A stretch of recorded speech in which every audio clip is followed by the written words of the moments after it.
Hey folks, welcome back to Skyward Sword. We're here in the Lanayru Desert, and things kind of picked up quite a bit at the end of the last episode. If you didn't watch that, you probably should, but I'll summarize it. Basically, we almost reunite with Zelda and the mysterious stranger, but then Girahim attacks and they have to escape through the magical portal thing that they were already technically going to go through. In the process of that, we acquired acquisition properties of Zelda's harp, the goddess harp, and we also learned that the mysterious stranger is named Impa, which is the name of Zelda's, assistant, mentor person in many Zelda games. I think she was introduced in the manual of the original, actually, and then appeared in-game starting into the CDI games, and then Ocarina of Time, if you don't count those.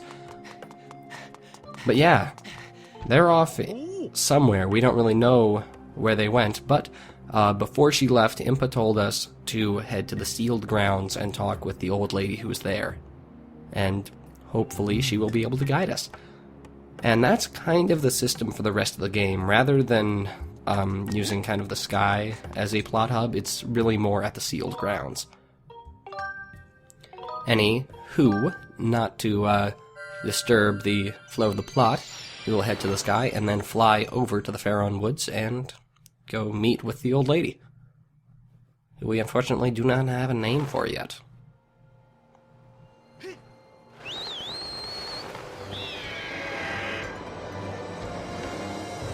Anywho, fly on over. Might want to use that warp thing. And if you felt like it, you could take this opportunity to go to Skyloft, restock on items, do whatever you'd like to do. But I will be saving that for another day.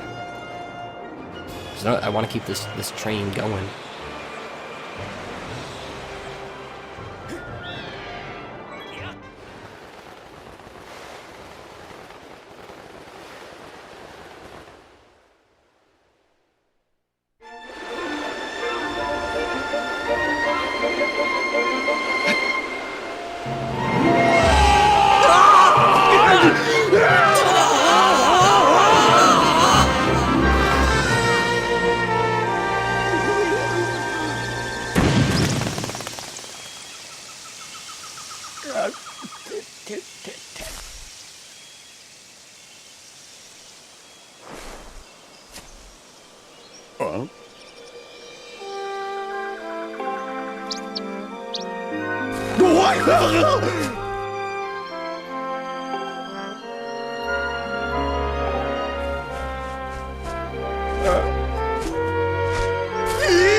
Now this is what was missing when Link first landed.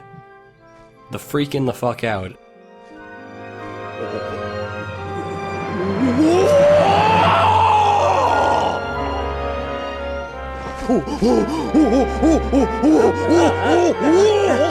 Groose. Groose, buddy. Groose. Come on, Groose. Groose, stop it. Stop it, Groose. Just chill, bro.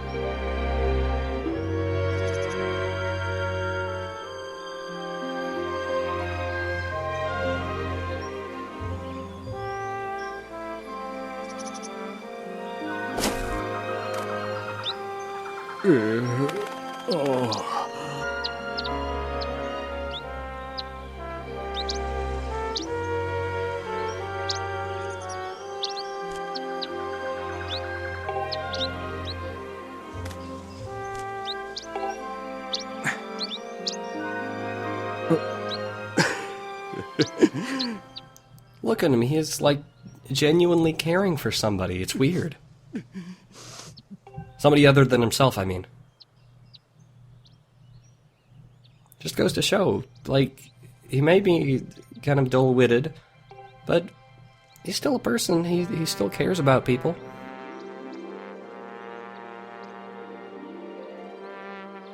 Hyrule? Is it Hyrule? Tell me it's Hyrule. Ooh, sexy. Anyway, after that little bit of quality time with the human side of Groose, it's time for him to be a dick again. Because, you know, he can't be too nice of a guy. I mean, I guess he's being sort of nice. He's like, okay, you can take a break now. I'll handle it from here, because I'm the strong, responsible one. Don't worry about it. I'll take care of things. Except he's doing it as a dick. So, yeah. He thinks he's being nice. It's the thought that counts, right?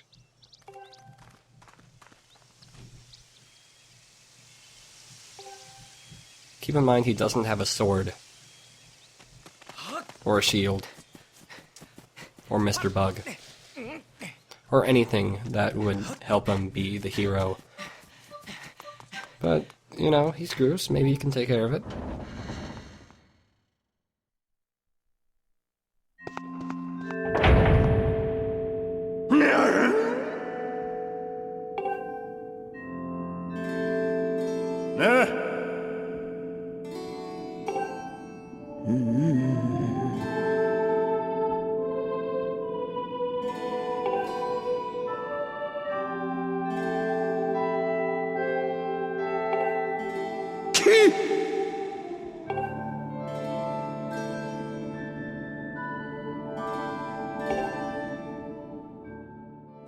I mean, you do sort of have to admire Groose here. He's like, who are you to tell me that I can't save the person I love? But then, of course, you're Link, so you have to save her, because you're Link.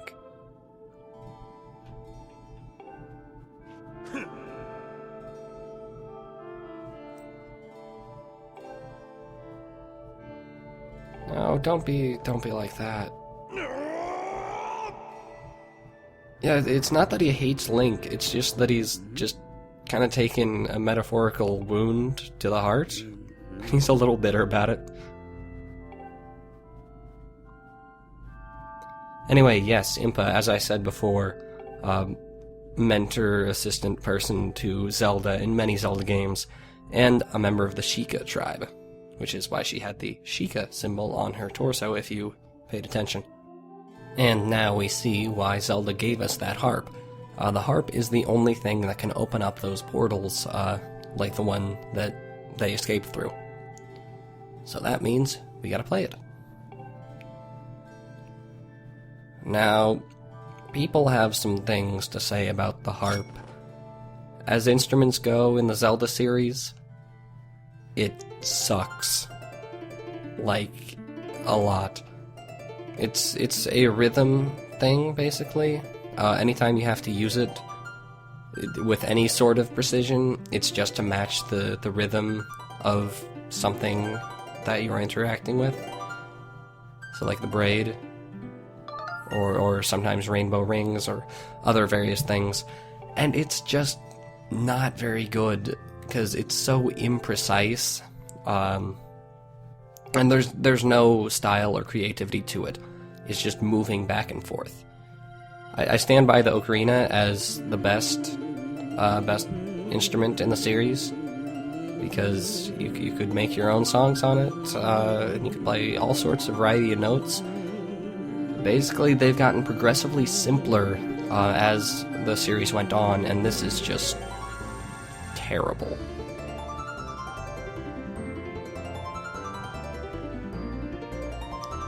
Now, I know a harpist in real life. This is not a good testament to the amount of skill that it takes to play a harp. Now, technically it's a lyre, but still.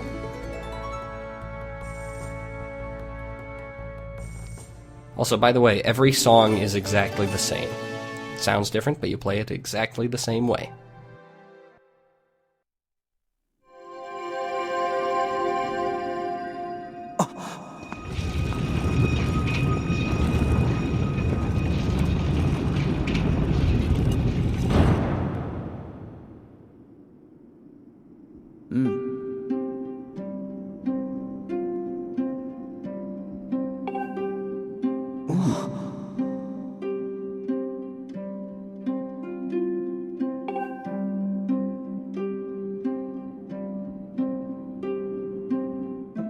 Gate of Time. Another one. And this is what I was hinting at a couple episodes ago when I said that there was the possibility of there being a Temple of Time in the forest as well. It's right here. So now we understand why we've seen 2 different locations for the Temple of Time in the series. There are, in fact, 2.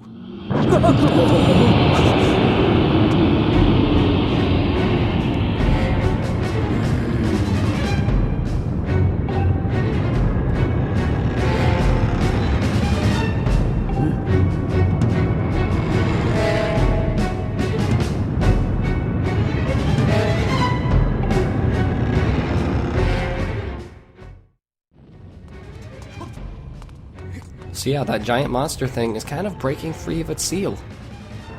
We should probably do something about that.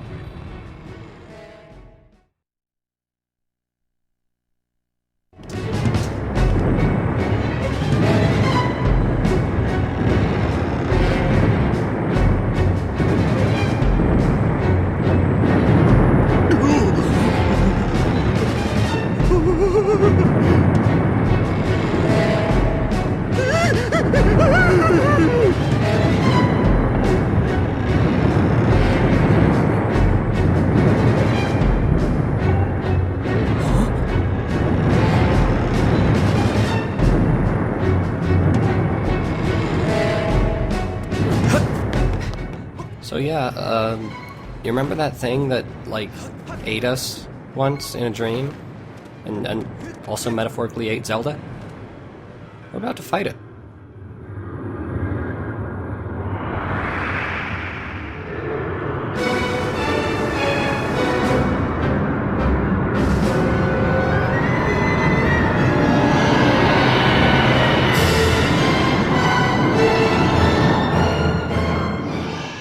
And this huge black spiky monster of death with all the crazy teeth is incredibly threatening to a point. And that point is exactly now, when you see its feet. Because, good lord, those feet are hilarious. It goes from scary to adorable in 5 seconds flat. Anyway, this fight with the Imprisoned, basically, you have to drive the ceiling spike in its forehead back into its forehead in order to seal it again. Now, there are a couple ways you can do this. You can cause it to lose its balance by attacking and destroying all its toes. You can also get up on the Hydra's back and on its head. And I believe I'll be showing off the variety of different capacities and capabilities that you can do. I generally don't like taking care of the feet, because generally he gets more and more dangerous. Those shockwaves get more and more threatening and annoying in your attempts to attack him. But anyway, once you have the ceiling spike in attacking range, attack it in whatever direction is necessary, and repeat the process. Once he does this thing. I mean, it wouldn't be a Zelda's boss if it didn't have, like 3 phases, so I don't feel I'm giving anything away by saying that he's about to regrow it out and you'll have to take care of it again. And lo, it was so. I think that floundering fishy thing that he was doing was just to make sure that he got up a little bit of distance to make things a little more tense. Anyway, my preferred method of taking care of the shield, the spike thing, is to use the air vents to get up on the ledge on top of him, and then get on his head and lay the smack down, so to speak.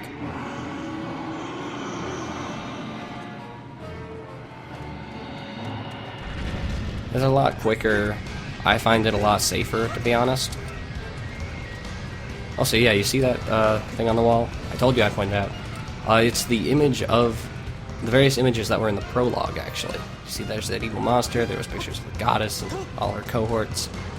Definitely a nice effect. Anyway, that dude's up there. Still gotta do it one more time. You can see this coming.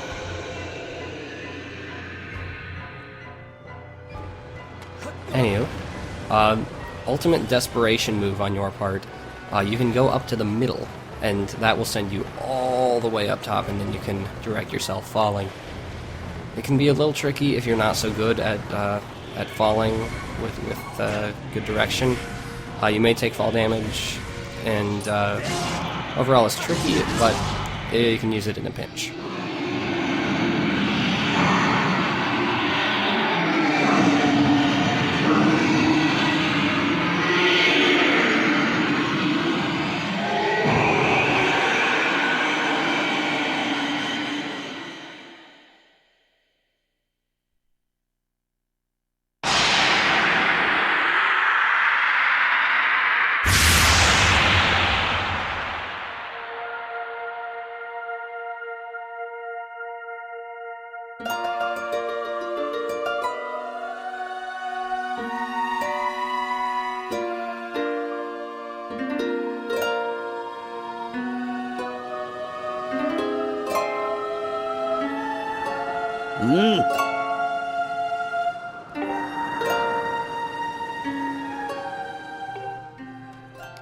Now this is actually a pretty crafty musical cue there. You may have noticed. It's actually the Ballad of the Goddess in a very weird key, adding to the general unrest. As it should, because we haven't defeated this guy. We're only sealing him back in. He's not done.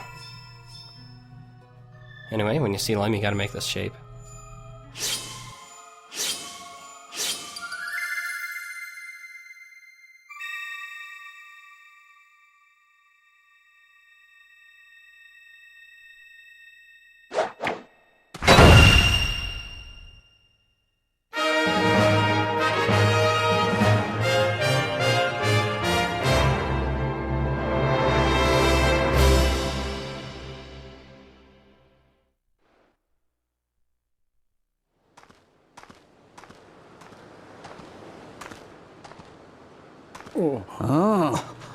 I love what they do with Groose here. He hops down as if to say, sorry for doubting you. But at the same time, he's kind of battling with his own inability to do anything.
And here's our reason to revisit each of the areas. If you were confused about how we could only be partway through the game and have visited most of the map, here's why.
Anywho, this Gate of Time here, you can see there's a lot of ancient Hylian writing on there.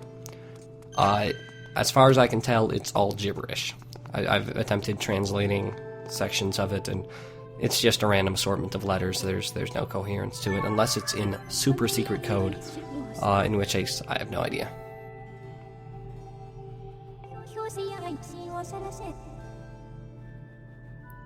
Anywho, our mission is to gather knowledge about the Ballad of the Goddess, and you can probably guess who would be the person to ask about that.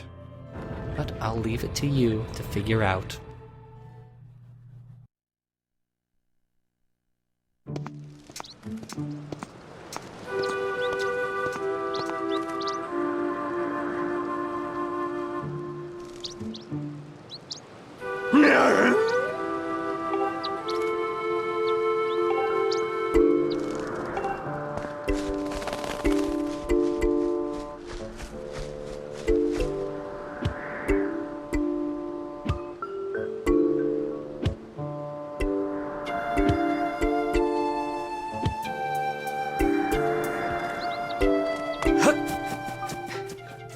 Groose, buddy, it's okay.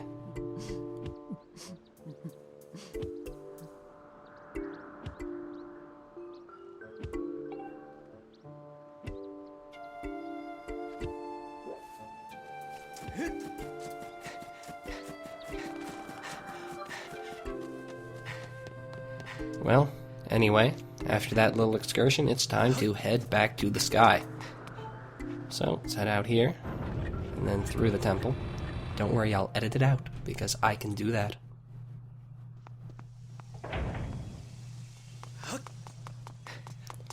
And yeah, get back to the sky. And head back to Skyloft in order to consult that mysterious person who you should probably have figured out. Great Goron!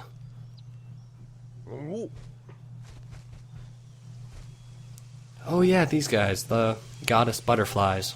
If you've been catching them with your bug-catching net at this point, you already know that they are called goddess butterflies. But they also now have an added little functionality now that we have the harp. Stand, oh hi, I'm gonna talk to you. Yeah, if you stand by a cluster of butterflies and play the harp a bit, secrets will come out. Sometimes it's a gossip stone, sometimes it's something a little more useful.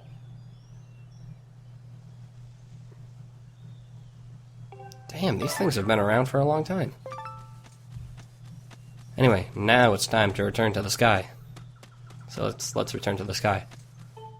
Alright, return to the sky, and I will see you guys next time for side quests.